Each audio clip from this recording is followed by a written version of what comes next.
Bonsoir tout le monde et bienvenue sur Débrief ASM. Aujourd'hui, on continue avec le concept de l'interview des supporters.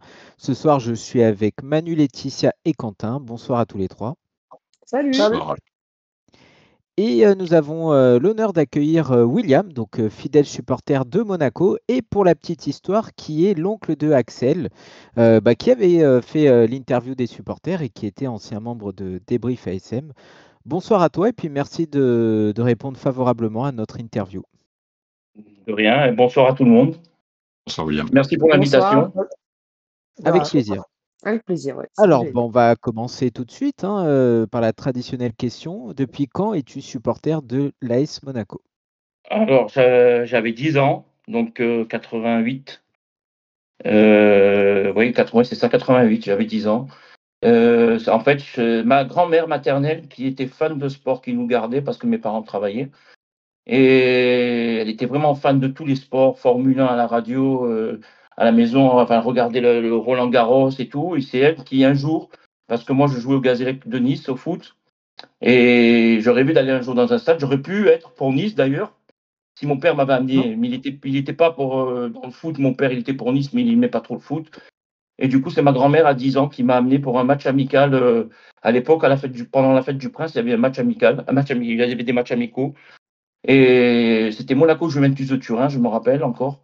C'est le 18 ou 19 novembre, mais on avait gagné 1-0 et j'étais émerveillé d'être au stade que j'avais 10 ans. J'étais vraiment très émerveillé et depuis, j'ai été fan de Monaco. D'accord. Ok, tu as répondu à ma deuxième question, donc on peut passer à Manu. Alors, si tu pouvais changer quelque chose au club à Monaco, qu'est-ce que ce serait? Le stade.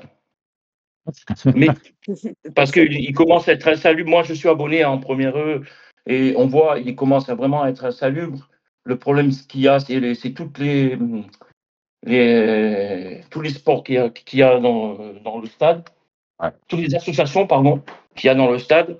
Et c'est pour les déloger à Monaco et les mettre quelque part à Monaco, c'est compliqué vu que c'est petit. Et donc, ça fait, je sais pas, les sièges jaunes, les arcs qui se désagrègent.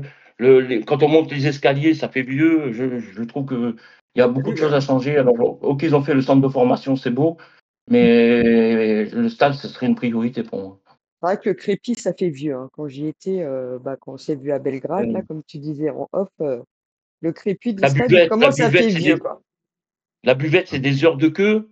Alors que mon patron qui est pour Nice, mes deux patrons qui sont pour Nice, ils m'ont offert la place parce qu'ils ne pouvaient pas y aller. Je suis allé voir Nice-Monaco l'année dernière. Quand on voit le stade de Nice, la buvette, ce qu'ils proposent à manger, il n'y a pas de queue, on voit les écrans avec les équipes, la composition des équipes et toi, la buvette.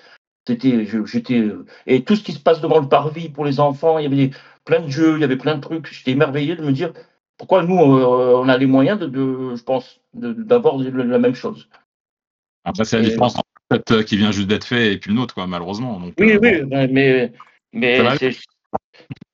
je trouve que ça commence à devenir plus ou moins insalubre et ils font rien pour. Quoi.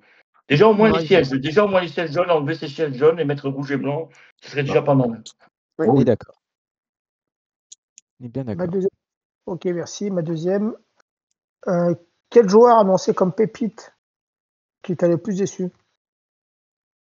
Quel joueur comme pépite qui m'a le plus déçu? Pépite ou une recrue qu'on a eue et qui a finalement flopé grave. En pépite, je dirais pas pépite, mais qui a été pas bon chez nous et que j'aimais bien. Je suivais un peu à Chelsea et tout, c'était Sigurd Johnsen. Là, c'était un joueur. Ouais. Joueur qui était déjà mature, quoi. Donc oui, c'est vrai. Il n'a jamais percé à Monaco, pour moi. Est-ce qu'il a marqué d'ailleurs en Ligue 1? Je ne sais même pas. Quand il a joué, je crois pas qu'il ait marqué. Hein. Il a marqué 1 ou 2 buts maximum, je crois. Mais je suis même pas sûr que ça soit. J'ai un doute. Là. Mais c'était sous l'ère Guy Lacombe, c'est ça? Oui, c'est ça, je crois. C'est la première saison de Guy Lacombe. Ouais. Je ne sais pas s'il n'a pas joué avec un autre qu'on annonçait qui marquait beaucoup de buts à Anderlecht et qu'il n'a rien fait, avec Dieu merci Yann Bocani. Oh là là. Ah oui. Alors lui, je crois que c'est le pire. Ouais. Il a déboursé 7 millions en plus, je crois, ou 5 millions à l'époque pour l'avoir. Il marquait le but, c'était Anderlecht, il est venu à Monaco, il n'a rien fait, il est reparti, je crois, en Anderlecht d'ailleurs. Et En Russie, non? Non, en Belgique, mais je sais plus. Belgique, ça. Il était retourné en Belgique, ouais.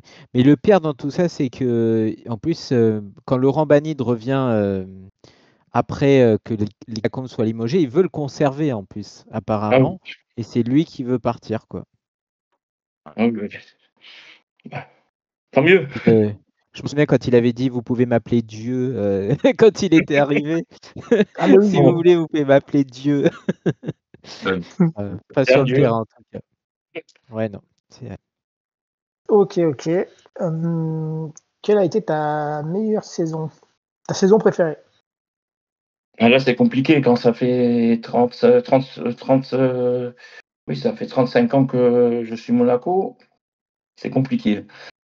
On va dire que moi, vu que j'habitais à Beau-Soleil à l'époque, j'ai vécu le Madrid au stade.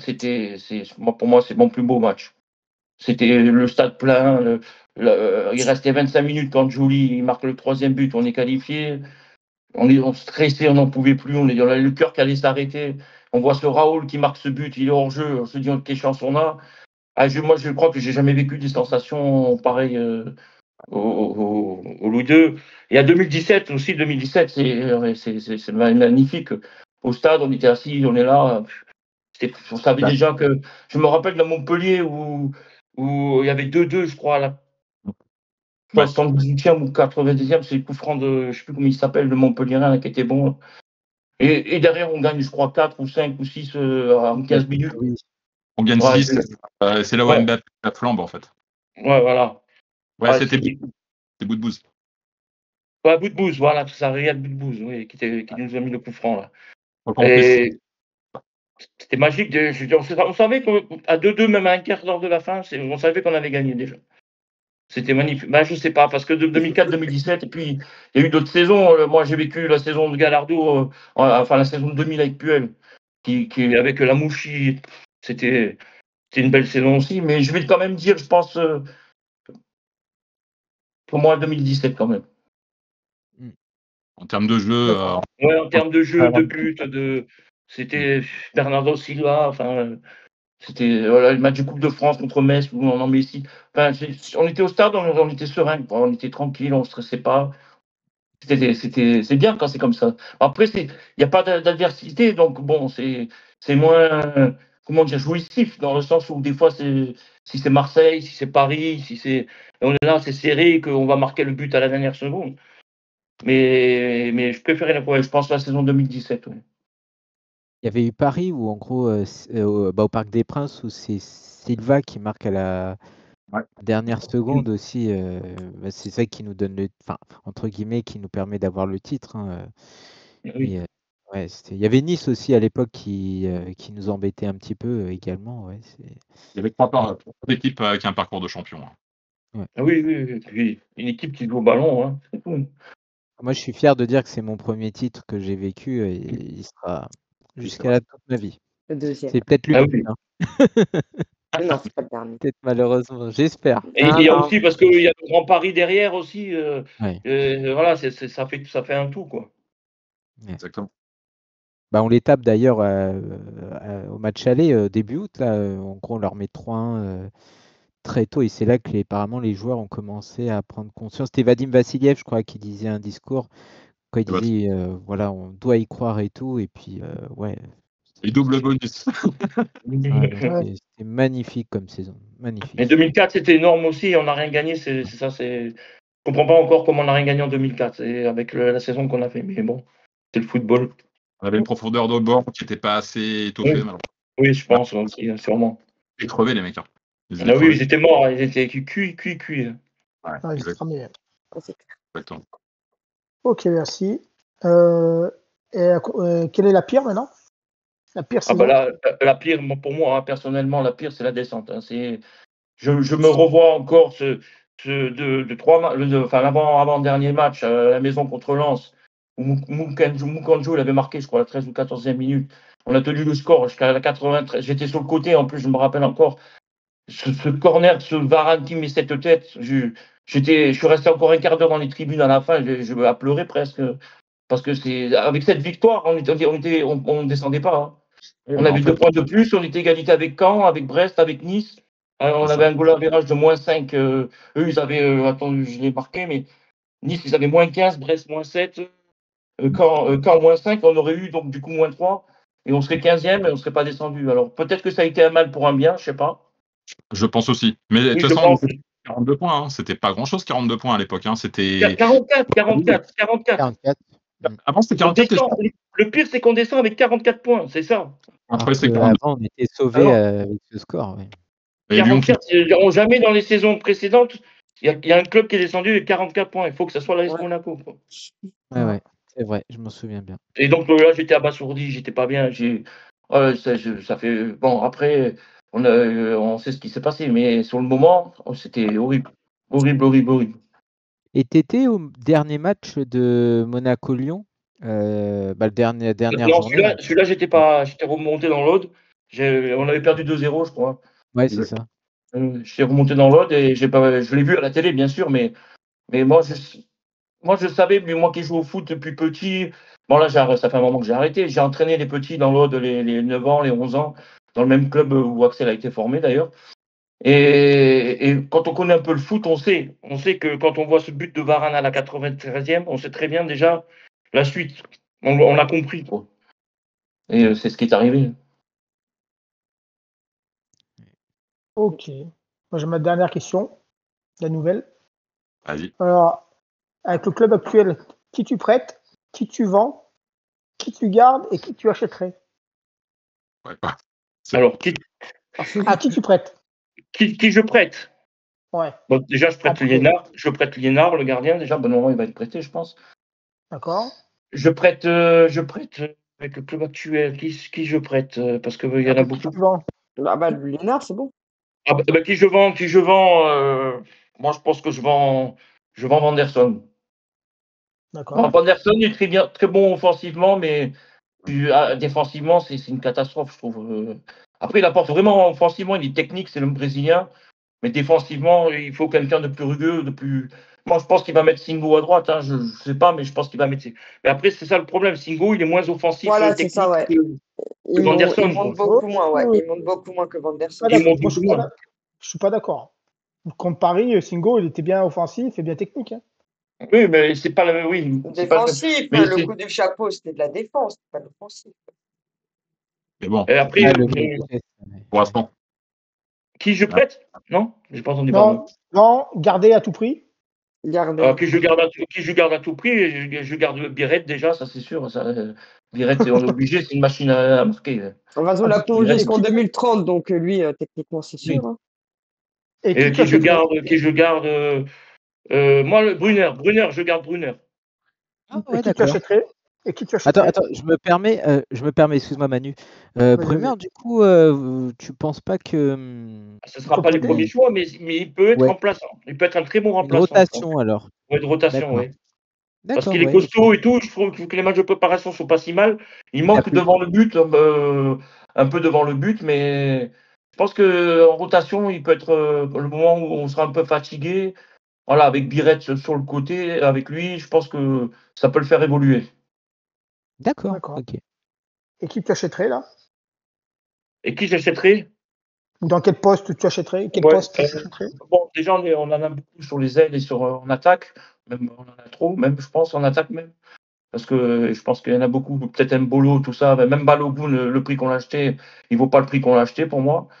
Même si j'ai adoré ce joueur à Reims, mais à Monaco, encore, il ne nous a pas montré Reims. Hein.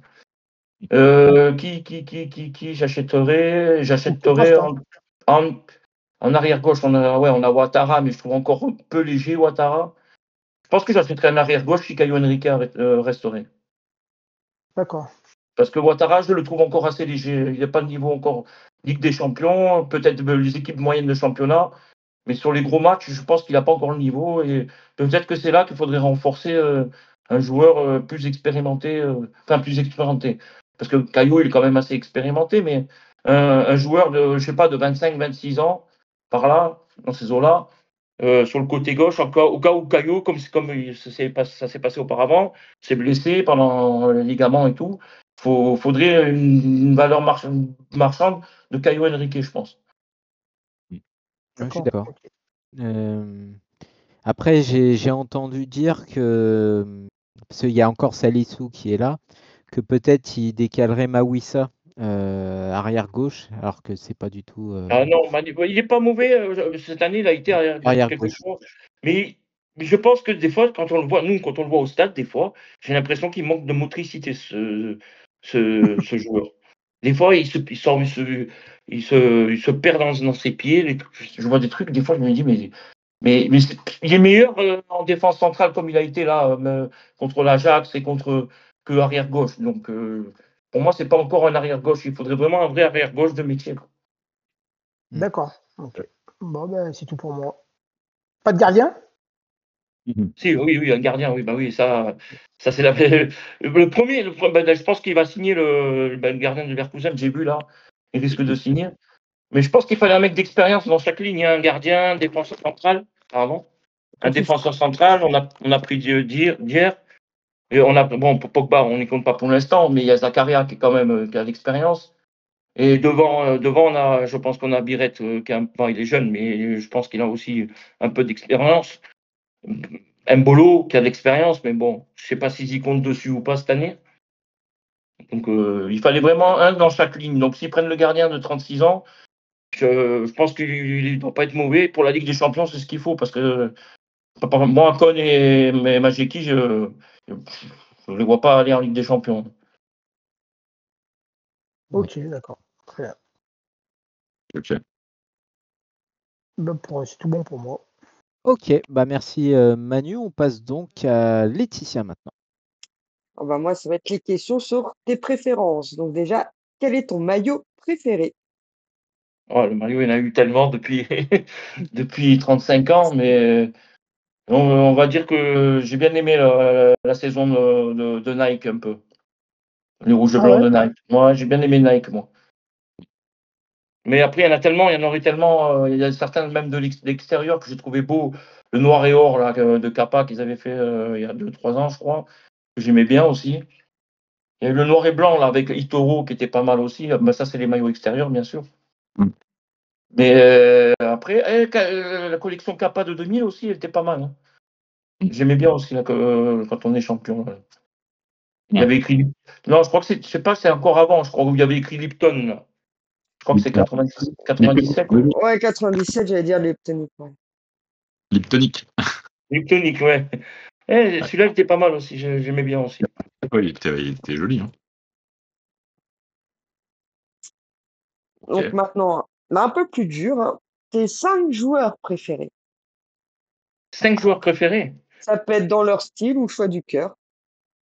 Voilà. Ah bah déjà il y a Wissam, Wissam, j'adore C'est le deuxième meilleur buteur, hein, donc on comprend. Hein. Ouais, mais c'est même sa façon devant le but, ces petits piqués.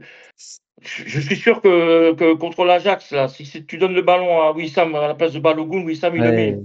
Il met ce piqué, merci, au revoir. Le gardien il n'a pas crête, quoi. Et il tire comme un bourrin là, le Balogun. Mais bon, enfin, on va revenir sur le sujet. Wissam Ben Yedder.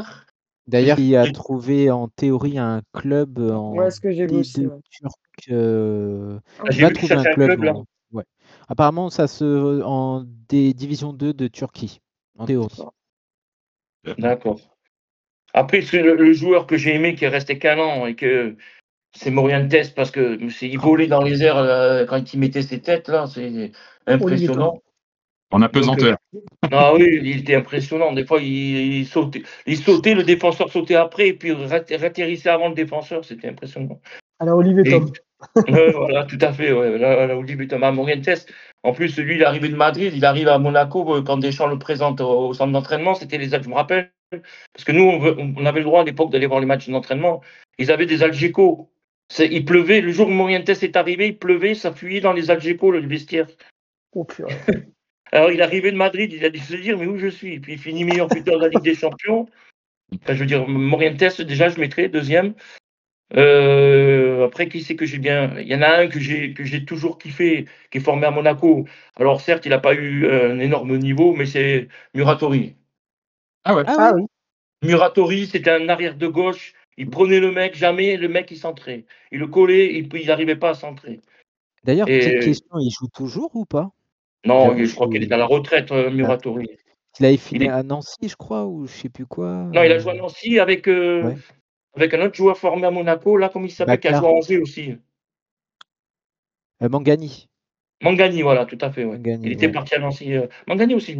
Mais Berthaud, il était sur le mec et personne ne se centrait. Hein. Ça, c'est à chaque fois, je disais à mon cousin, regarde comme il le prend. Il le prend, il n'arrive pas à centrer. Il est obligé de revenir en arrière à chaque fois. Le contraire de Berthaud, quoi. Ouais. Ouais, je m'en souviens, il devait, ça devait être l'arrière gauche, hein, et au final, on l'avait acheté à Lyon, et au Oui, final, de la c'est manière. Muratori qui lui pique la place, quoi. Ben, C'est Lyon, vrai. ils nous ont bien enflé. À part Martial et Julie, tout le reste, ils nous ont bien enflé. Les Ouais, Guézal. oh, t'es gentil avec Martial. Hein. Moi, je l'aimais pas. Non, Martial, quand même, il a On l'a été bien vendu. Ouais. On l'a bien revendu. Oui, On l'a bien Martial, vendu, mais... c'est quand même meilleur que des Balouli, des Guézal, des Gaspard, Jean des. Lucas. Ah non, Lucas. genre Lucas. Ah, Jean Oui, Lucas. Goebbels. Ah, yes. Tout cela, je dois en oublier Ah encore. non, mais Olas, Goebbels, il nous l'a bien mis profond, Olas, des fois. Je vais pas le placer. Hein. Franck Gava. Ah oui, Franck Gava. Oh, ouais, ouais. Franck Gava. Ouais, Et donc, ouais. du coup, j'en étais à 3, du coup, je crois. C'est ça, Muratori. Ouais. Celui qui m'a impressionné en une saison, d'ailleurs, c'est Yaya Touré. Lui, il venait d'arriver de Côte d'Ivoire, je crois. Il était impressionnant. C'est... Après, il y a aussi, j'étais à 4 et je suis obligé de dire, c'est dommage, je ne dis pas de défenseur et de gardien, parce que j'ai des gardiens aussi, mais il y en a un que moi je l'ai vu jouer en CFA à la Turbie quand on en avait le droit d'aller voir les matchs, et que j'ai dit, quand je l'ai vu jouer, j'ai dit, lui, ça va être une star. Et dans mon quartier, à Beau-Soleil, Monéguiti, me disait, mais qu'est-ce que tu dis? Et il a fini une star, c'est Thierry Henry. Moi, je l'ai vu jouer en CFA. Et il a été en CFA, il était énorme. Il y avait des articles de journaux sur le Nice Matin, parce qu'à l'époque, il n'y avait pas encore le Monaco Matin, je crois. Et c'était le Nice Matin, et je voyais que des articles en CFA, Thierry Henry. Et lui, Nkoulou aussi. Il y avait tout le temps des articles sur Nkoulou. Nkoulou qui était très très fort en CFA, et que je suis allé voir même en CFA plusieurs fois, et que j'ai trouvé énorme en CFA. Après, il n'a pas eu la carrière. Il a quand même eu une carrière, quand même. Il a joué à Lyon, à Marseille, mais il n'a pas la carrière qui était tant attendue. Exactement. C'est vrai, c'est vrai.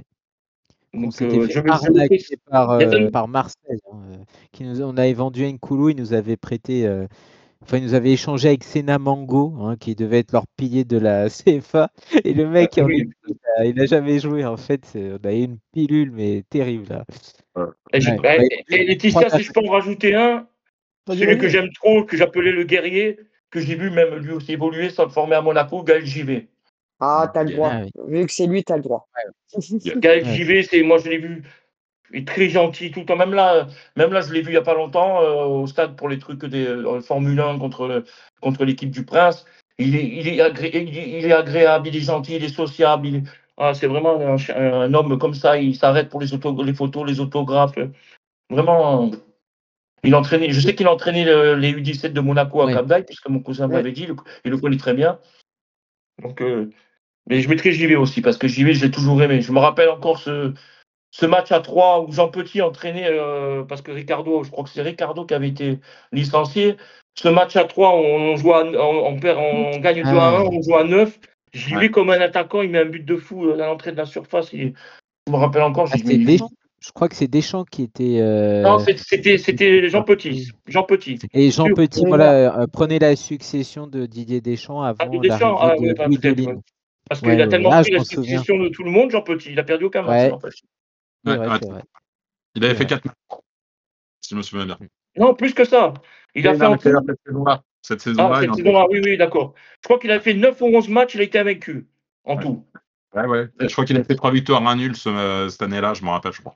Et moi, je me suis demandé pourquoi on n'a jamais pris Jean Petit en tant qu'entraîneur. Le mec du club en plus. Il aurait bien mérité. Hein. Oui, carrément. Je pense qu'avec lui, on aurait été loin.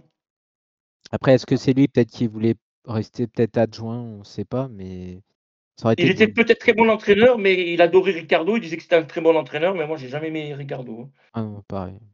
Parce que alors, on n'est pas, parce que j'ai tellement d'anecdotes, mais j'en ai une parce que l'autre fois j'ai écouté votre interview avec Massamba Lusambou. Et ils n'avaient pas osé parler de ce Monaco-Le Havre, que moi, je me suis endormi. Oui. J'étais là derrière mon téléphone, je vous jure.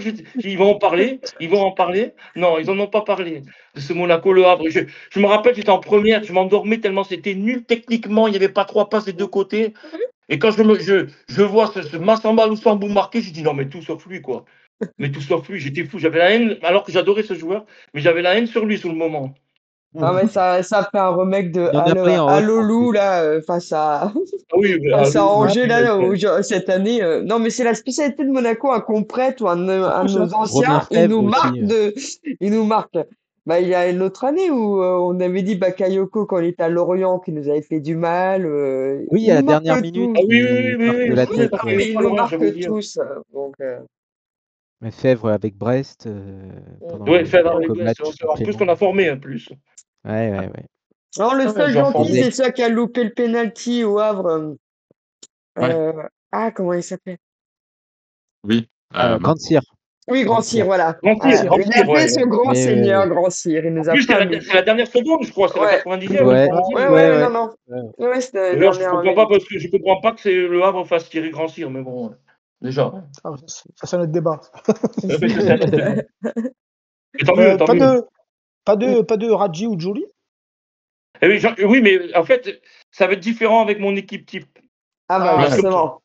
Il y a tellement de joueurs en 35 ans de Monaco, je pourrais faire 4 équipes en fait, en vrai. Oui. Et voilà, j'allais dire, pour le 11, qui est ma question suivante, hein, ton 11 de rêve, tu avais peut-être un peu trop d'attaquants, donc on va te laisser nous donner ton 11 idéal maintenant.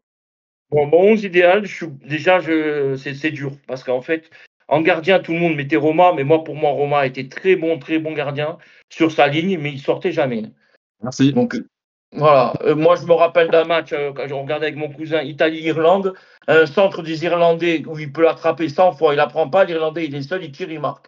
Je dis là, il sort pas encore comme à Monaco. Et donc, j'hésitais entre Ettori, parce que moi, j'ai vécu avec l'époque Ettori, qui a fait toute sa carrière, et Barthez, qui était un gardien qui sortait, qui avait pas peur et qui a gagné le championnat. Mais je mettrais quand même, Ettori quand même, parce que moi, j'ai eu la chance de le voir plusieurs fois. Puis Ettori, c'était un sacré gardien. Allé en équipe de France et tout, il a fait toute sa carrière à Monaco. C'est rare déjà. Et puis, c'était un bon gardien. Il n'était pas grand en plus. Et c'était un bon gardien. Donc, je mettrais Ettori, moi. Okay. Alors, dis-moi quel est ton dispositif, s'il te plaît, si tu arrives à... Le 4-4-2 à plat à AS Monaco. Quoi. Et l'entraîneur. Comment dire? Je ne savais pas entre un 4-4-2 ou 4-5-1 parce que en 10, à l'époque, ça se jouait avec beaucoup de 10. Et maintenant, il n'y a plus les 10, donc plus ou moins, on va dire. Il n'y a plus de 10. Donc, moi, j'ai toujours aimé Monaco en 4-4-2 à plat parce qu'on a essayé des combinaisons à 3 défenseurs, ça ne marche pas. Alors, surtout en Ligue 1, je parle. Donc 4-4-2 à plat. Donc j'ai mis entraîneur, j'ai mis Wenger. Merci. Parce que pour moi, c'est mon époque. Wenger, il m'a fait rêver, quoi. Vous êtes les deux seuls de cette époque, hein. Tu dis merci, Quentin, mais nous, on n'a pas connu, désolé, Wenger. Moi, je l'ai connu, il était déjà Arsenal. Oui, d'accord. Mais même pour le travail qu'il a fait à Arsenal, du coup. Mais Wenger, il m'a fait rêver petit. Donc, il a sorti quand même Henry, il a sorti Thuram, il a sorti Emmanuel Petit, il a sorti Trezeguet. Je veux dire, c'était un sacré entraîneur, quoi. En plus, il était jeune même quand il est entraîneur à Monaco. Donc, j'ai mis Wenger, j'ai mis Ettori. Là, la droite, c'était compliqué parce que. C'est vrai que je vais parler que des anciens du coup, parce qu'Emmanuel Petit jouait en défense centrale, à Monaco il jouait pas 6, c'était en équipe de France qu'il jouait 6. Et Thuram jouait en défense centrale, à Monaco il jouait pas, et arrière droit. Arrière droit, je crois qu'il y en a qu'un, tu peux mettre en fait au final pour moi. Pour moi. Bah justement non. Normalement il n'était pas droit. Non, c'est pas Amoros que tu parles, non? Ah non, Amoros c'est à gauche pour moi, c'est à gauche.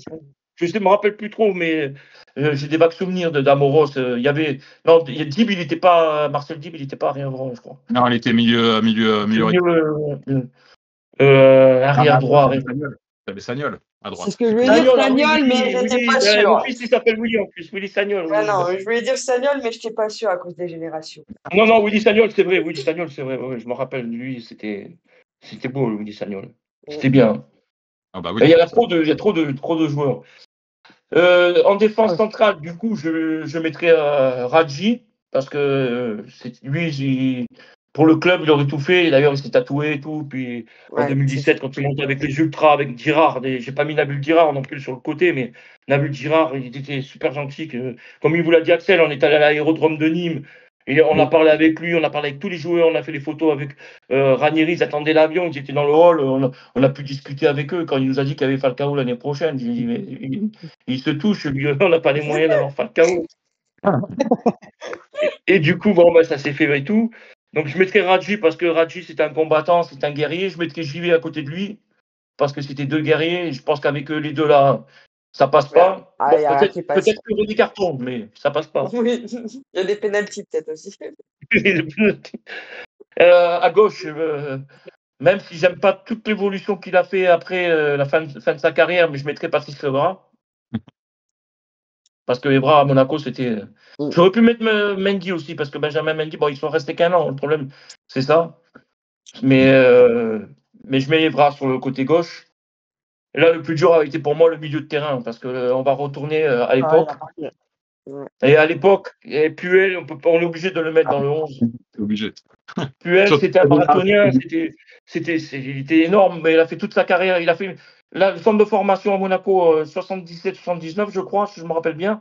79, toute sa carrière, pendant 16 ans à Monaco, et c'était un marathonien. Moi, je l'appelais le marathonien. Il était un Jordan N'Golo Kanté, quoi.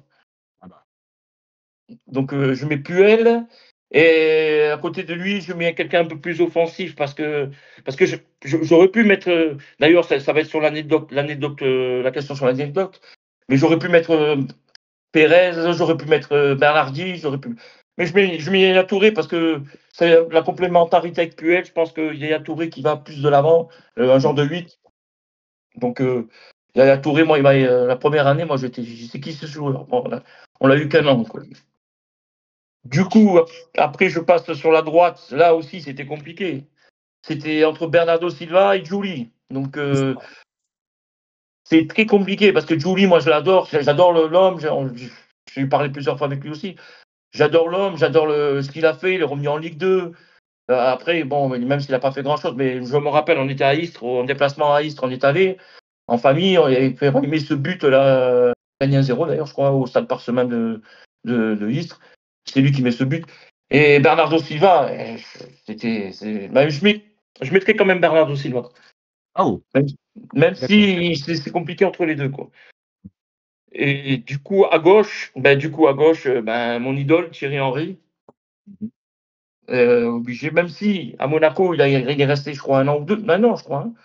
Hein. Un an ou deux, je crois, pas plus. Il n'est pas. Mais bon, moi, j'ai vu son parcours en CFA, tout ça, donc c'est pour ça que je m'y Thierry Henry. Et devant, ça a été très compliqué pour mettre les deux attaquants parce que je suis obligé de mettre Ben Yedder. Et j'hésitais, Trezeguet, Falcao, Dieu merci, Mbokani. Non, je rigole. Morientes, voilà, que j'ai cité tout à l'heure. Du coup, c'est très compliqué pour faire une complémentarité parce qu'on va dire que c'est pas le même profil, Ben Yedder, Trezeguet, mais c'est des tueurs devant le but. Donc, je le mettrais plutôt Falcao, quoi. Falcao, Ben Yedder. Falcao qui était beaucoup plus. Oui, le Falcao. Il avait toute la panoplie. Oui, il avait toute la panoplie. Les coups francs, les trucs, les pénaltys, tout. Donc, je pense que ça aurait été une bonne complémentarité avec Ben Yedder. Voilà, parce que Trezeguet, c'est pas le même profil, mais ça y ressemble un peu dans la surface. Voilà, donc renard des surfaces. Donc, Falcao, Ben Yedder, j'aurais mis mon 11 type. Voilà. Ok, ça marche. Et maintenant, ma dernière question, c'est que penses-tu du Monaco actuel? La saison qui vient de se terminer, et puis avec les matchs de prépa que tu as suivis, ce que tu penses de ce qui va venir, quoi. La saison qui s'est terminée, on a tremblé, je peux vous le dire, parce que les erreurs qu'on a vues au stade, les erreurs de débutants, comme Caio Henrique qui met cette tête en arrière là, sur le gardien, je dis c'est pas possible, c'est les démons, ça fait 2-3 ans que c'est toujours les mêmes démons. Et on a quand même tremblé, même si on est bien parti, c'est vrai qu'on est super bien parti. Je me suis dit, bon, c'est bon, on est pas mal. On va avoir un coup de mou parce que dans chaque club, dans une saison, il y a un coup de mou. Donc, et après, on repart de l'avant. Mais Elles nous ont fait peur quand même, parce que la 3e place, bon après c'est vrai qu'elle s'est jouée à la maison contre Lyon, et que tout le monde derrière a perdu, parce que tout le monde voyait gagner Strasbourg, Lille, Nice. Et que moi je dis, mais le foot, c'est pas ça, ils vont pas tous gagner, hein. Il faut pas croire qu'ils vont tous gagner. C'est ce qui est arrivé. Bah, de toute façon, la chance qu'on a eue cette saison, c'est justement que tout le monde a eu leur passage à vide comme nous. Ben oui, voilà. Permis qu'on reste collé avec eux. Mais il y a eu une période où on prenait plus de buts, et puis après les démons sont revenus. À chaque match, on prenait un but. J'ai dit, c'est pas possible. Chaque match, on prend un but. Il faut en mettre 2, il faut en mettre 3. C'est incroyable ça. Et j'espère que cette année, ce sera pas pareil, hein, qu'à chaque match, on prenne un but encore, hein. Mais on est capable offensivement d'en mettre 2 ou 3. C'est ça le truc, je pense. S'il y a un bon gardien et puis un Oui, voilà. Ouais, mais c'est ça, quoi. Patron. Le gardien, il faut le protéger quand même avec une bonne défense. Non, mais moi, je dois dire, depuis Souba, voilà, j'espère à chaque fois qu'on ait au moins 3 buts d'écart pour être sûr de gagner le match, hein, parce que c'est vrai que ces derniers temps, les gardiens, entre les boulettes problème de la qu'ils défense, font, il va mettre qui? Mawissa, il fait quand même une bonne prépa. Il y aura Kerrer, il y a Dier, il y a Singo, il y a encore Salissou.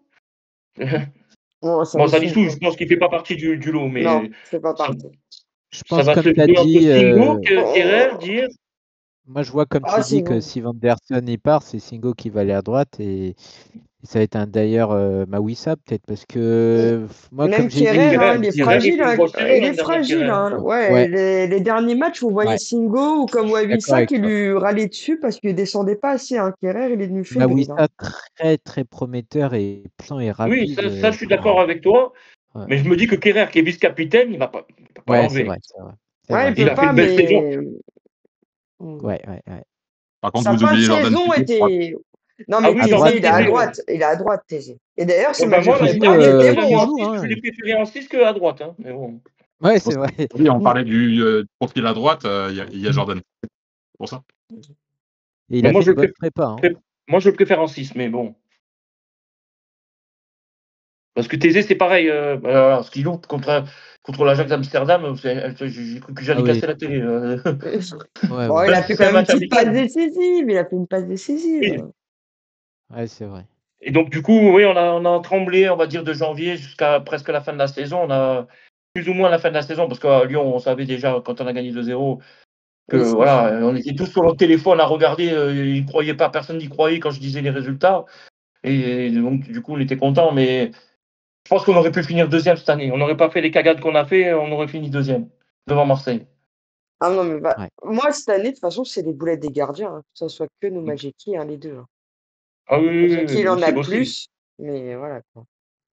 Oui, aussi. Je sais pas, autant Cohn contre l'Ajax, il fait un super arrêt, là. Ils sont en phase montante, phase descendante, phase montante, phase descendante. Mais il en fait qu'un par match, il devrait en faire plusieurs des fois, c'est ça. Oui, ça serait bien. Mais apparemment, ils veulent j'ai lu tout à l'heure qu'ils veulent le prêter, mais pas le vendre. Oui, parce qu'apparemment, il y a justement les Leverkusen qui auraient été intéressés par lui et Monaco aurait dit direct non. Alors qu'on aurait pu faire un échange avec leur gardien. Quoi. Ça veut dire qu'ils comptent encore sur lui, alors qu'ils veulent qu'il fasse 1 ou 2 saisons dans un autre club de Première Ligue ou de Liga, et qu'il revienne après à Guéry. J'avais vu, moi, qu'en gros, il était d'accord éventuellement pour rester numéro 2. Et au contraire de Majeski, qui lui, du coup, il veut pas être numéro 2. Donc on n'imagine même pas numéro 3. Donc, Majeski, moi je le vends direct. Majeski. Non, mais Majeski, c'est bon, il glisse depuis Toulouse, il est toujours en train de glisser là. Ouais. Il continue de glisser. glisser. Il y a Nantes, à Metz, à Strasbourg, où il veut, mais. Non, faut je sais pas, au plus vite le prêter, je sais pas à qui, mais il faut. De toute façon, maintenant, si le gardien de Leverkusen il signe, on peut plus avoir autant de gardiens. Il y en a au moins 2 qu'il faut s'en débarrasser, dont Liénard, parce que le pauvre, voilà, c'est pas possible de jeune, il faut qu'il joue. Oui, bah alors si tu t'en débarrasses de 2, je suis tout à fait d'accord avec toi, mais si tu t'embarrasses de 2, il faut en prendre au moins un autre. On a le jeune, alors ça va freiner mais le Jules là qui dit ce qui compte sur lui, là pour moi ça va être le numéro 1 du groupe élite. Il faut qu'il se fasse les armes, donc il va jouer avec le groupe élite pour moi lui. Alors il faut garder Liénard en 3, mais le pauvre, il jouera jamais de sa vie, quoi. C'est ça qui est chiant, quoi. Ouais. Ah, ça, après, c'est le destin, on ne sait pas. Et s'il se blesse les 2 premiers gardiens... mais en plein rêve, tu crois qu'il y a un club qui voudra nous acheter Majeki, toi? Un club comme de milieu de tableau, ou même de fin de tableau, presque. Toulouse, Non, et on avait limite les plus dégueulasses gardiens de la Ligue 1. Hein. Moi, j'enviais des fois le gardien de Auxerre. Hein, je ne sais pas si on est les plus dégueulasses, mais ils font partie des plus dégueulasses, en tout cas. Donc, pour ça, même des milieux de tableau, ils en veulent pas des nôtres.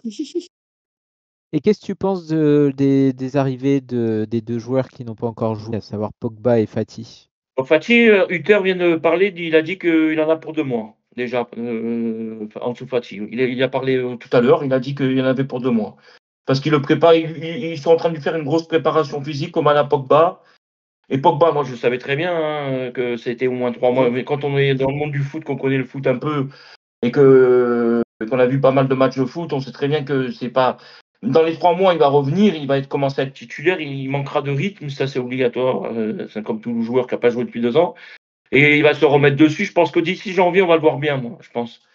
D'ici janvier, quand les autres seront un peu fatigués, il va prendre... Mais par contre, là où je suis content de l'avoir, Pogba, c'est parce qu'à l'intérieur du groupe, il va donner une ambiance, il va donner un groupe, déjà qu'on va garder plus ou moins le même groupe que l'année dernière, c'est ça qui est bien, on ne change pas comme souvent on avait fait, et du coup, je pense qu'il va donner une bonne ambiance au groupe, la maturité, tout ça, et l'exemplarité, tout ça, il va leur apporter beaucoup dans le vestiaire, je pense. Moi, je dirais même en plus que sa venue a peut-être permis qu'on garde certains éléments qu'on pensait partir. Là, on a vu cette semaine Singo qui veut rester. Donc, ils savent que maintenant, grâce à Pogba, que grâce à Pogba, Monaco va avoir de la visu. Donc, ça a permis à certains cadres qu'on n'espérait pas partir, qui veulent rester maintenant. C'est ça qui est cool. Oui, je pense que le nom Pogba fait rester et ça fait croire, ils croient tous qu'on va, je pense même qu'on va faire une énorme saison cette année. Hein. Puis même pas que ça, il nous fait gagner du marketing parce que là, je viens de voir qu'à la boutique, en ce moment, au mois d'août, il y a plein d'Anglais, ils vendent entre presque 100 maillots par jour marqué Pogba 8 derrière. J'ai vu plein d'Anglais de Manchester qui l'ont acheté son maillot, qui sont descendus exprès pour acheter son maillot à la boutique et tout, Pogba. Donc, du coup, la dernière fois, c'est des touristes allemands. Mon fils est fan de Pogba, donc j'achète un maillot. Un fan de Paris, pareil. Mon fils, il a 21 ans, il était fan de Ronaldinho, mais il adorait Pogba. Il a dit, il est fan de Monaco. Et quand je lui ai dit qu'il va venir, il m'a dit, non, tu rigoles. J'achète le maillot direct, il m'a dit. Donc, ça va nous. Enfin, Mizuno, ils vont gagner des sous, en tout cas. Kappa, ils sont passés à côté. Mais Mizuno, ils vont gagner des sous. Pas que Mizuno, je pense aussi. Ça, c'est sûr. C'est sûr. Ok. Quentin, on passe. Merci Laetitia, du coup, on va passer à Quentin. Disons que là, pour vous avez un peu répondu à la question. En gros, qu'as-tu pensé de la saison qui vient de se dérouler? J'ai répondu. Voilà. On a un petit peu répondu. Bon, c'est pas grave, on passe à la prochaine. Du coup, on va dire quels ont été tes meilleurs déplacements au stade? Alors, à l'époque, quand j'habitais à côté de Narbonne, on a fait d'ailleurs toujours avec Axel, mes cousins, tout ça, on avait fait Toulouse, Montpellier à chaque fois. À Bordeaux, moi, j'y suis allé puisque j'y suis allé. J'ai vu l'ancien stade. Quand Falcao est arrivé avec ses cheveux longs, là, où il a marqué de l'autre côté, en plus, il a marqué, il a fait lever les tribunes. Et Chabannes-Delmas, je crois que c'était, c'est Chabannes-Delmas. Et j'ai vu le nouveau stade aussi à Bordeaux. Je suis allé 4 fois, je crois, à Bordeaux. J'étais à Clermont parce qu'on a de la famille à Clermont. J'étais à Angers parce qu'on a de la famille à Angers. J'ai fait après tout le bassin méditerranéen, un peu Marseille, Istres, Montpellier. J'ai même été en Coupe de France parce que c'était pas loin de Narbonne. On avait joué le premier tour de Coupe de France en janvier, début janvier, au Canet-Roussillon, je crois. C'était le Canet-Roussillon. Oui. On s'est pelé, il y avait un vent, on était en plein vent, il faisait un froid. On gagne, en plus, je crois qu'on gagne 15-0 ce match-là. Donc, j'ai pas fait, à part Clermont et Angers, et Paris, plusieurs fois, bien sûr, le Parc des Princes, le Stade de France. Stade de France, la victoire de la Coupe de la Ligue, la finale de la Coupe de France où je crois que Néné était avec nous, d'ailleurs, ou il était contre, je sais plus. Oui, si. Ouais. Néné était avec nous. Non. Non, Néné était en face. Il était à Paris. Il marque le penalty. Si ah oui, c'est ça, voilà. Pour ça, je me vois encore, sauf que j'étais bien placé, je me vois encore avec le maillot du PSG, Néné, c'est pour ça. Non, mais on va en première année de la Combe, on va en finale quand même avec. Néné, il était là. Il venait juste de partir. À voir. C'est lui qui nous met le but, qui nous donne la défaite, malheureusement. Il marque sur penalty. Ah oui, non, c'est ça. Ah non, moi je parle de la finale. La finale de Coupe de France, en gros, c'est Oaro qui marque à la 110e, un truc comme ça, en 2010. Regardez, là, je crois que c'est Néné. Hein. Je suis sûr. Quentin, on fait un pari tous les deux. Voilà. Mais moi, il me semble bien que Néné, il avait le maillot de PSG, je le vois encore sur le côté là, que j'ai dit punaise, il va gagner la Coupe de France. Alors que j'adorais ce joueur, j'aurais pu le citer lui aussi. JB, tu parles de 2009 ou de 2010 de la finale de Coupe de France, où en gros on affronte Paris. Moi, je parle de 2009, la finale de Coupe de France. Mais on n'a pas été 2 fois en. En tout cas, en 2009, on y était, c'était mon voyage de noces à l'époque. Oui, contre Paris, au Parc des Princes. Et on perd 1-0 grâce à Oaro. Tu regarderas. Que je parle. Je peux me tromper, hein. Je suis sûr à 100%.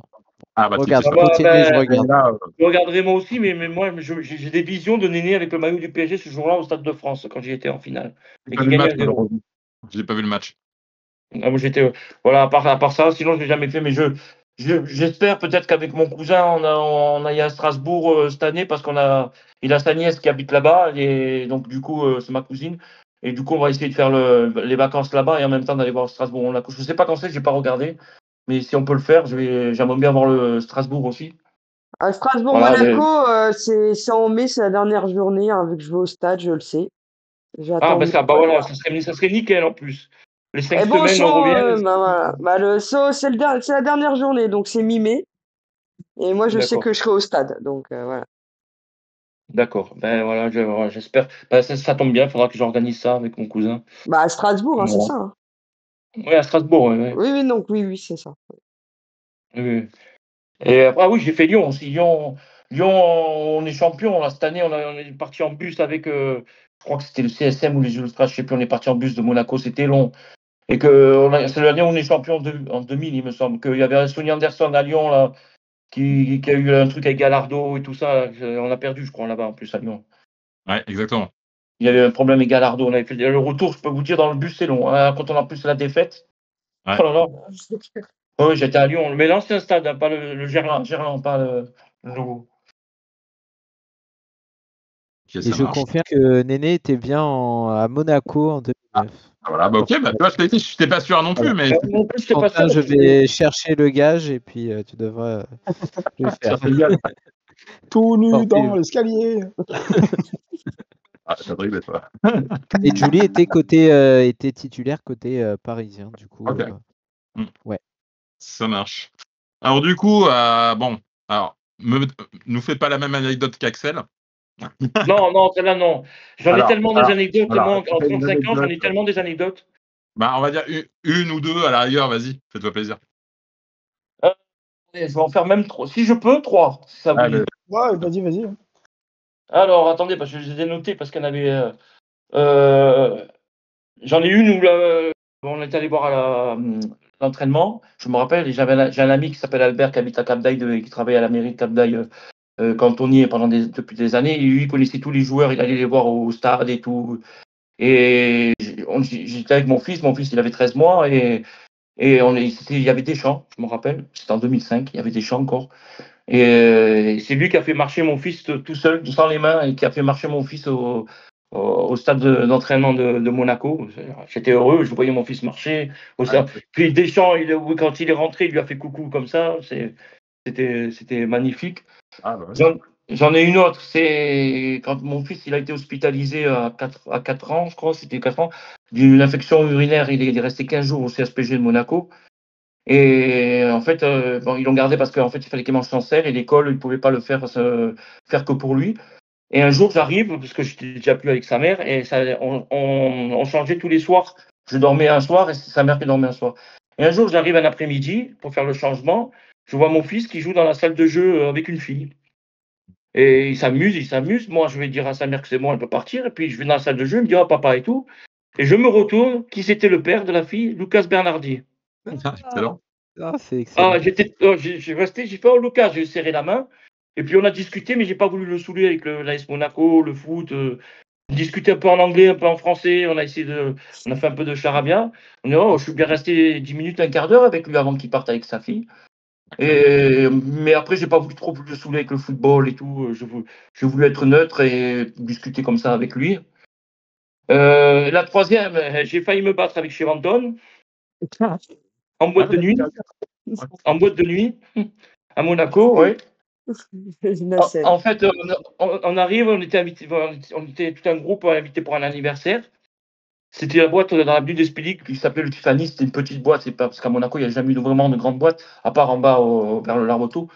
Et on arrive et nous on avait privatisé le petit balcon. Il y avait deux, trois canapés pour les VIP. Et on arrive, il y avait Chevanton avec un joueur argentin qui joue à Nice, au CFA de Nice, et avec leur agent. Chevanton avec des bouteilles de champagne et tout, puis je le vois, je suis trop content, je vais le voir, je dis merci, je lui parle, je dis que je suis pour Monaco. Lui aussi, ça a été un escroc, parce que lui, il nous met les 11 buts à la fin de son contrat. J'avais vu des buts, des coups francs de fou à Lecce, et il n'en a jamais mis à Monaco. Et bon, et du coup, je discute comme ça sans l'embêter, puis nous, après, on monte sur notre coin, un salon, tout ça, et au bout d'un moment, il y a toutes les filles qui commencent à danser sur la piste de danse. Et lui, il a commencé à brancher un peu toutes les filles, dont mon ex de l'époque.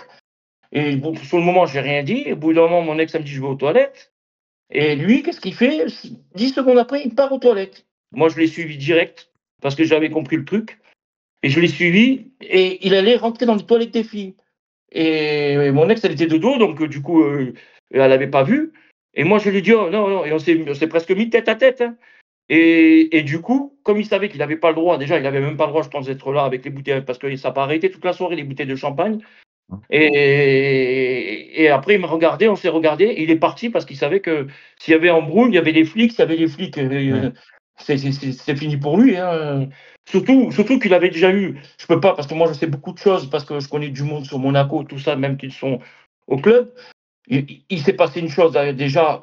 Un jour, il s'est fait, je dirais pas exactement tout, mais avec Calonne, il y avait Calonne, Mohamed Calonne, il était avec Mohamed Calonne, il s'est fait arrêter à la Turbie par la douane et les flics. Et c'est pas pour rien qu'il s'est fait arrêter. Personne ne l'a su. Nous, on l'a su en interne. Mais voilà, il avait déjà des histoires. Donc, c'est pour ça qu'il savait. Moi, je savais très bien qu'il n'allait pas aller jusqu'au bout parce que les flics, ils seraient venus et puis voilà. Et donc, ça, je m'en rappellerai toute ma vie. Quand j'ai vu ça, je me dis, putain, chez Vanton quand même. Voilà. Après, j'en aurais tellement à raconter, quoi. Mais bon, voilà, quoi. C'est mes 3 anecdotes, quoi. Ok, ça marche. Bon, du coup, quel est le dernier match que tu as vu à la télé où tu as eu la chair de poule? C'est parce que j'étais dans l'autre, c'était Monaco City. Ah, d'accord, ok. Il y a eu aussi Monaco, j'étais aussi dans l'autre de là, c'était Monaco Zénith Saint-Pétersbourg, je crois, en Ligue des Champions. C'est qui marque? C'est Fabinho, je crois. Possible. Je crois que c'est le Zénith. Non, c'est pas le Zénith, c'est en Ligue des Champions. Fabinho, il met un but, on était avec mon cousin. C'était dans les poules, je crois. C'était la fin des poules, d'ailleurs. C'est le Zénith. Oui, c'est le Zénith. C'est le Zénith, je pense. Il tire du gauche aussi, je crois. Ouais, voilà. Ouais. Je crois que c'est le Zénith, ouais. Et après, je peux vous citer aussi le plus beau, enfin, pour moi, le plus beau but que j'ai vu au stade, c'est John Arne Riese. Ah ouais, d'accord. À la touche, c'est pas un attaquant ni rien, il te met une reprise de volée pleine lucarne contre Bordeaux, je crois que c'est. Oui, c'est Bordeaux, c'est impressionnant. Cette année, c'était. Laetitia a eu la chance de le voir, c'était Stingo cette année. Et du coup, oui. J'étais bien placé en plus, magnifique. Ça marche. Mais par contre, comme tu allais souvent en stade, tu as quand même assisté au sacré but de Berbatov contre le GC Nice. J'étais dans l'autre là aussi. Ah mince. J'étais dans l'autre avec mon cousin. Je travaillais dans un café, j'avais mis le match. En fait, parce que là-bas, c'est plus le rugby, même s'il y a plus de stades de foot que de rugby. Et moi, je me suis j'ai travaillé 4 ans et demi dans ce café, dans ce village. Et moi, je me suis imposé devant les rugbyman. Il y avait Monaco-Nice. J'ai mis Monaco-Nice. J'ai pas mis le rugby. Je les ai mis dans la petite télé là-bas au fond. Et voilà. Et il y en a beaucoup qui venaient voir Marseille. J'ai dit, moi, je suis là. Il n'y a pas de patron. C'est pas Marseille, c'est Monaco. Je mettais Monaco. Direct, moi, je me suis posé. Puis après, j'ai un de mes meilleurs amis qui est né à Beau-Soleil, qui est du Moneghetti, qui a toujours vécu là-bas. Maintenant, il habite là-bas aussi, dans l'Aude. Et il était venu aussi. Et puis, on a créé un groupe avec Axel. Enfin, c'est Axel qui a créé le groupe. Et à Monégasque de l'Aude, il y a pas mal de supporters. On a croisé plusieurs supporters qu'on a mis dans le groupe. Et on parle sur ce groupe-là. On ne pensait pas qu'il y avait autant de supporters dans l'Aude. D'ailleurs, il y en a dans l'Aude aussi. Il y en a pas mal dans l'Aude. Il faut aller les chercher, mais il y en a. Ça marche. Bah, merci pour toutes ces questions. Non, de rien. Tu vas passer au quiz maintenant. Ah, oh là. Ça, c'est plus dur parce que moi la mémoire, c'est plus compliqué. Ouais. Alors, j'avoue, il y en a peut-être une ou deux, tu vas t'en sortir sans problème, je pense. Après, plus dur. Alors, on va essayer. T'es prêt, William? Allez, ok. vas-y. Bon, ça marche. Alors, quelle est la plus large victoire à l'extérieur en Coupe d'Europe? Plus large victoire à l'extérieur. Toute coupe d'Europe confondue? Ouais. Bon, je t'aide, c'était en Ligue des Champions. On n'a pas gagné une fois 6 hein. Ah non, c'est la Corogne. 8 que je suis bête, moi. C'est la Corogne. Non, mais c'était chez nous. À l'extérieur, ouais. La Corogne, j'y étais en plus. Oui. T'es bon avec la Corogne. Ben, c'est la Corogne à l'extérieur, alors. Exactement. L'année d'après. Ah oui, avec Saviola. Il y avait Saviola, non? Exactement. C'est notre plus grosse victoire à l'extérieur en Coupe d'Europe. Ah oui, il y avait Saviola, c'est vrai, je me rappelle. Il avait marqué d'ailleurs, je crois. Ouais, exactement. Bon, celle-là, c'est les doigts dans le nez, la prochaine. Quel président a eu la plus grande longévité? Monsieur Campora. Ah, j'imagine aussi, oui. Monsieur. Lequel? Père ou fils? Père ou fils? Lequel? Moi, j'ai connu que le Campora. Enfin, je sais pas si moi aussi, je dirais fils. Non, mais je dirais fils aussi. Je dirais Jean-Louis, moi. Ouais, fils. Je dirais fils. Ah ouais, Jean-Louis, il a resté 28 ans à la présidence. Notre anecdote, moi, je travaille dans l'assainissement à Monaco. À l'époque, je travaillais dans l'assainissement aussi à Monaco avant de partir de l'Europe. Et je suis allé déboucher chez lui déjà une fois. Il habite à Roquebrune-Cap-Martin, vers Saint-Roman. Il avait dans la descente, il habitait dans une immense villa. Et je suis allé déboucher chez Deschamps. Il habite où elle est morte la princesse. Parce qu'à l'époque, c'était une grosse société qu'on avait, qu'à Monaco. Donc, on avait beaucoup de clients. Et ça m'est arrivé d'aller chez certains joueurs connus ou gens connus. Mais William, il y a eu plein de joueurs qui ont habité où la princesse Grace est décédée parce qu'il y avait Bruno Bellone. Parce que. Bellone, oui, c'est vrai, Bellone, oui. C'est un logement de fonction, à mon avis. Hein. Non, mais là, c'est pas un logement. C'est une villa, il a un paddle, il a un terrain de tennis, des champs. Oui, mais c'est un logement de fonction à la Monégasque, c'est tout. Oui, voilà, oui. Il habite à Cap-d'Aille, dans le virage. Vraiment, c'est le domaine qu'il y a dans le virage où elle est morte, la princesse Grace. C'est ça. Bon, troisième question. Quel était le plus jeune joueur de notre histoire à faire un match professionnel? C'est pas Mbappé, parce que si c'est ça, c'est que c'est pas Mbappé. Bah ouais, parce il est deuxième, ça joue à pas grand-chose. Hein. Je te jure, ça joue à 11 jours. Il est formé à Monaco, du coup. Non. Non? Moi, ça se complique alors. Mais c'est grave. Réfléchis au jeune joueur après Mbappé. Qui c'est qui arrive à Monaco Ça, tu le sais. Oh non, je voulais dire lui parce que c'était son remplaçant, mais il vient de chercher. Oh la honte. Joueur professionnel, hein, professionnel. Ah ouais, mais c'est la honte. Professionnel, oui, mais pas dans le. En fait, quand ils l'ont acheté, ils disaient que c'était le futur Mbappé. Donc, en fait, lui, c'était, comme dirait Manu. Le futur Mbappé, c'est après Mbappé, du coup, alors. Ouais, c'est pas lui. Ah bon, moi, j'ai trouvé ça sur un truc. J'ai trouvé ça sur. Après Mbappé? Voilà, je vois pas. Arrivé après Mbappé, il a fait un gros flop. C'était un numéro 9. C'était après Mbappé, donc c'est ce qu'on dit. Ouais, donc après Mbappé, il y a eu qui? C'est pas Volant, c'est pas Jovetic, c'est pas. Numéro 9. Le futur Mbappé. Ils l'ont appelé le futur Mbappé. Ah oui, il vient de Bondy aussi, non? Par le père de Mbappé, il est entraîné. Non, il est italien. Il vient de Lyon. Italien. Ah oui. Il vient d'Italie. Pellegrini. Mais si, malheureusement. Oh là, pauvre, lui, je l'avais oublié tellement il était nul, lui. Oh là.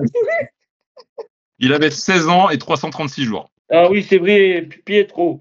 En plus, lui, il habitait quand même à Gênes. Hein. Il faisait des allers-retours Monaco-Gênes. Hein. C'est quand même 150 km aller, 150 km retour. Hein. C'est pour ça qu'il n'était pas bon. Ah ouais, il alors. n'habitait pas à Monaco. Ah non, il était pas à Monaco. Peut-être la fatigue de la route, hein, tout s'explique. Hein. Ouais. Il était resté à Gênes et quand il s'est blessé, il se soignait à Gênes et il faisait les allers-retours. Et Deschamps, quand il entraînait Marseille, pareil, il faisait des allers-retours Monaco à sa résidence qu'il a, enfin sa villa qu'il a toujours, hein, actuelle. D'accord. Et de Marseille, il faisait les allers-retours à Cap d'Aille. Ok. Alors là, c'est la question la plus pointue. Parce que là, celle-là, après je vous expliquerai.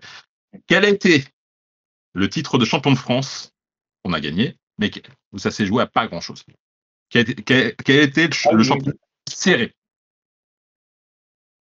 Alors attends. Alors bon courage les gars, bon courage, hein, je te dis, mais bon courage. C'est pas 78 quand on est. 78, c'est quand on monte de Ligue 2 qu'on est champion derrière. C'est ça. Ouais. Alors, en fait, on a 3 titres de champion de France où ça se joue à 1 point. Et on va dire que le plus serré se joue à la différence de but. Mais ouais, c'était chaud. Je pense pas que.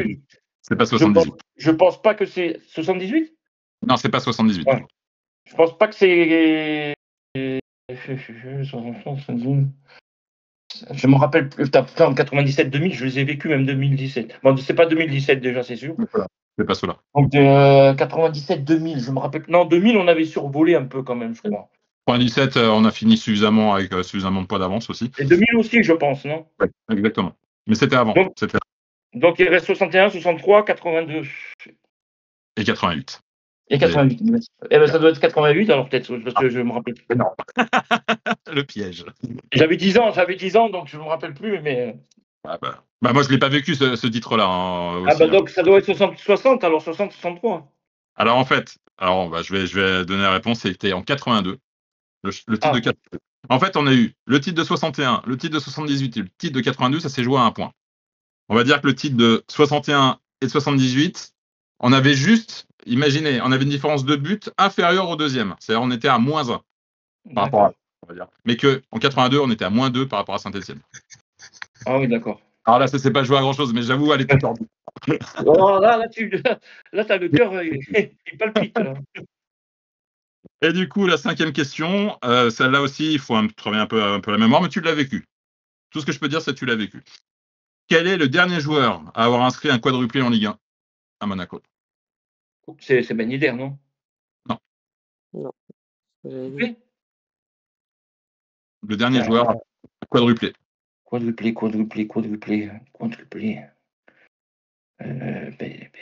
Qui c'est qui a mis Falcao, il n'a pas mis un quadruplé.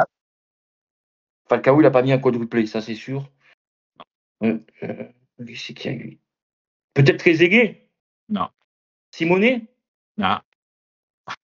T'as vu aussi, j'aurais pu le mettre Simonet. En fait, on n'en a que deux. On en a que 2 qui ont mis des quadruplés. Je parle en Ligue 1. En Ligue 1. Oui, en Ligue 1, ouais, j'ai compris, ouais, Ligue 1. En Ligue 1, 4 buts en Ligue 1. On n'en a que 2 qui l'ont fait. Tu l'as cité. Il y en a un, tu l'as cité. Ah non, c'est en Coupe de France. Le truc, c'est Saint-Jean-de-Beaulieu. Non. Ouais. Ah oui, Saint-Jean-Beaulieu, c'est comme il s'appelle, oui, je vois très bien. On a gagné 10-1 ou un truc comme ça. C'était la Sinatra, La Sinatra, je l'avais oublié lui aussi alors. C'est ça. Non, là, je vois pas. Un quadruplé. En fait, on va dire que les 2 derniers qui ont marqué des quadruplés, c'était plus ou moins la même époque, milieu des années 90. Donc, t'en as un qui est champion du monde, mais c'est pas lui qui a mis le dernier. Donc, tu as Youri Djorkaeff qui en a mis un. Ah, Youri, j'adorais Youri. Lui aussi, j'ai pas pensé à lui. Lui, sacré joueur aussi. Et le dernier à avoir mis un quadruplé, alors c'était contre Bordeaux. On gagne 6-3 en 95. Donc après, je te laisse réfléchir un petit peu. 95, 6-3. 6-3. D'ailleurs, Djorkaeff, il habite toujours à Cap d'Aille aussi, son père aussi. 95. C'est le dernier quadruplé, c'est 95. Putain, je vois pas du tout. Là, moi, sur le long terme, j'ai la mémoire, c'est incroyable. Il est brésilien. Il est brésilien qui a bien quadruplé à Monaco. Ouais. En 95. En 1980. Ah, Sonny. Ah oui, Sonny. Sonny Anderson, ben oui. Bon. Exactement. Oui, alors, celui aussi, on aurait pu le faire. Enfin, on peut mettre 4 équipes. Ah bah, bien sûr. Bah, de toute façon. Bon, bah écoute, merci, c'est bon. C'est tout pour le quiz. Merci. Merci beaucoup. On va pouvoir clôturer cette émission. Alors juste, voilà, pour William, à quelle place tu nous vois cette saison? Moi, cette saison, par rapport à ce que je vois après, on ne peut pas se fier encore au match de prépa, je pense. Mais c'est plus costaud que l'année dernière, je trouve.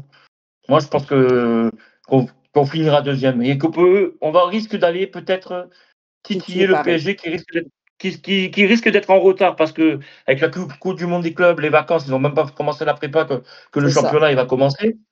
C'est là, il va falloir prendre des points, surtout que le calendrier qu'on a, il est quand même pas mal en début de saison, je trouve.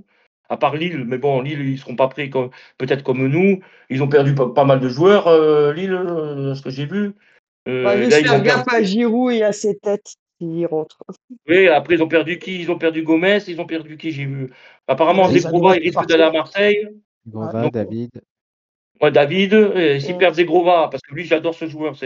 Moi, je le trouve super fort, ce joueur. Et s'ils perdent aussi Zegrova, moi, je vois pas. Moi, je pense qu'on peut bien partir comme l'année dernière. Maintenant, il va falloir qu'on soit dans la continuité, pas fait, que la période, quand elle est pas bien, ça dure pas 2 mois, 3 mois, quoi. Il faut que ça dure un mois et demi, pas plus. Mais je pense que je nous vois deuxième. Hein. Moi, je nous vois vraiment deuxième. Pas facile, mais je nous vois deuxième. Ok, bah écoute, voilà, on l'espère tous, hein, et puis voir peut-être plus, hein, mais ça va être compliqué. En tout Ah bah alors, si cas, on est champion, on va tous, on se donne tous rendez-vous Louis II. On va faire la fête. Hein. et c'est Manu qui Allez. paye les boissons. Ouais, c'est ça. Non, le déplacement aussi, le train. Pourquoi moi?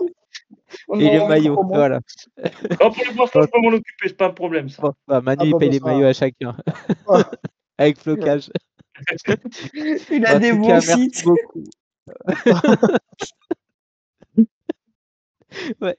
En tout cas, merci beaucoup. Hein. On a passé un super moment avec toi, Moi aussi. avec tes anecdotes surtout. Voilà, on a appris plein de choses. Et bah, si un jour, dans l'éventualité, tu veux faire un débrief avec nous, hein, tu es le bienvenu. Hein. Maintenant, tu sais comment ça fonctionne. Avec grand plaisir. Et merci de nous avoir Il rappelé n'y a le pas de Monaco. problème. Et puis, si un jour je fais un débrief avec vous, je fais d'abord. Parce qu'il faut voir au stade et puis il faut le revoir à la télé derrière. Parce que c'est pas pareil, Ouais. la télé Mm. et le Non, stade. nous, on le Parce fait que des après. fois, au stade, on voit des choses qu'on ne voit pas à la télé. Nous, on le fait après aussi. De toute façon, on se laisse un temps. Mm. Donc, il n'y a pas de problème. Bah, en tout cas, merci à toi. Et puis, au plaisir, hein, quand tu veux. Et puis, merci à tous les auditeurs. Et si vous aussi, vous voulez participer à l'interview des supporters, hein, bah, voilà, comme tu peux le dire, hein, ça a été simple hein, quand même, Oui. via Discord. Et puis, C'est mon premier là, en plus. Ah bah voilà, c'est parfait. Bonne soirée à tout le monde et à très bientôt. Et merci beaucoup. Merci, au revoir, Avec bonne soirée. plaisir. Au revoir. Ouais, bonne soirée.